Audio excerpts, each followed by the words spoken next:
Jamaican saltfish fritters is a popular breakfast item.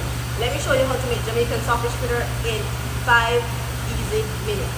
First up, I have 3 cups of flour. I've got my saltfish that's washed, it was soaked and then boiled. Also, onions, scallion, pepper, and a little bit of a sliver of Scotch bonnet pepper.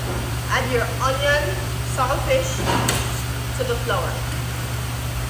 And just a quick tip, make sure whole the saltfish in your batter. Now, one of the most important steps, add seasoning to the flour. So I'm gonna go in with 4 tablespoons all-purpose seasoning, 4 tablespoons complete seasoning.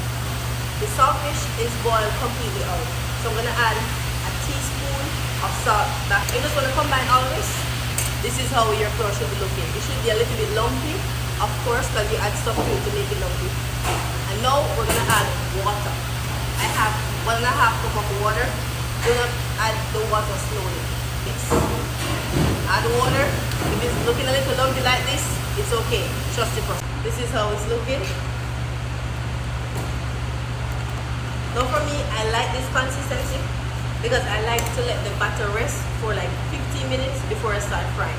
I find that letting it rest, it allows the flour to come together and everything to just mellow, all the seasonings, and I get a better fritter. So after leaving it to rest, this is what it looks like.